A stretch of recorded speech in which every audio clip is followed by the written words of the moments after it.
ادامه بخش چهره‌های ماندگار. باباجان غفوروف. قسم دوم. عالم توانا و ارباب برجسته سیاسی و دولتی.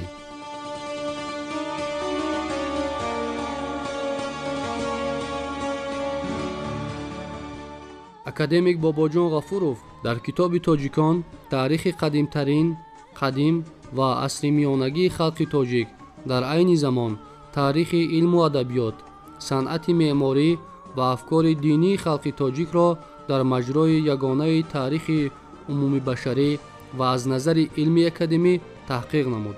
тоҷикон аввалин таҳқиқоти мукаммалу пурра оид ба таърихи яке аз қадимтарин халқҳои олам буда, муаллифи он бо нашри маҳсули заҳмати беш аз 30 солаи худ саҳми арзандаи ниёгони моро дар таърих ва тамаддуни башарӣ ба ҷаҳониён собит кард.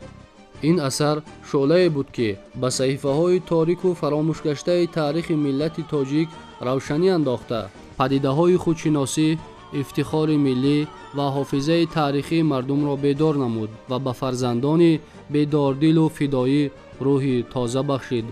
муаллиф бо як ҷасорати ба худ хос ва далелҳои қотеъ анъанаҳои фарҳангиву таърихии давлату давлатдории тоҷиконро дар давоми чандин ҳазор сол гирдоварӣ ва арзёбӣ карда, дар айни замон ба таҷрибаи таърихии инсоният ва мероси фарҳангии дигар сокинони қаламрави Осиёи Марказӣ баҳои холисона ва одилона додааст.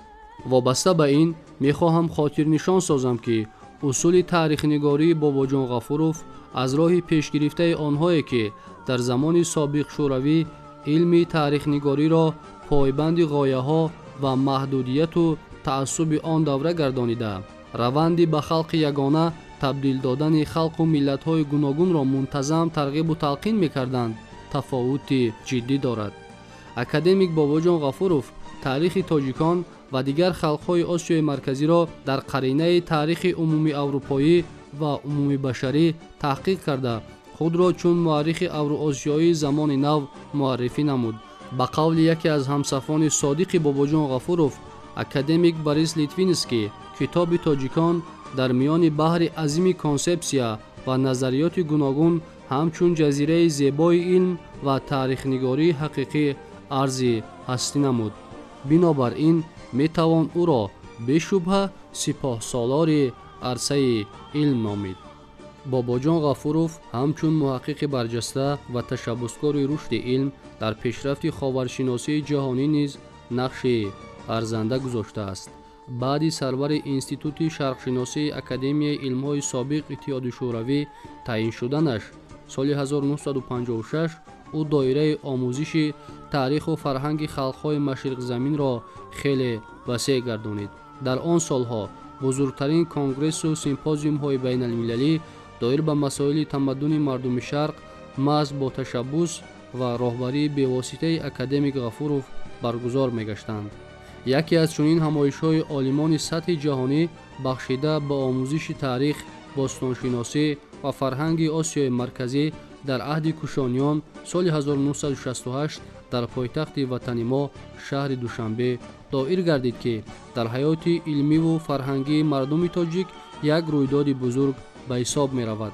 ҳамчунин дар солҳои сарвари институти шарқшиносӣ буданаш интишори силсилаи осори хаттии халқҳои шарқро ташкил кард ки ба шарофати ин иқдом беҳтарин офаридаҳои олимону муаррихон ва адибони кишварҳои машриқзамин дастраси ҷаҳониён гардиданд.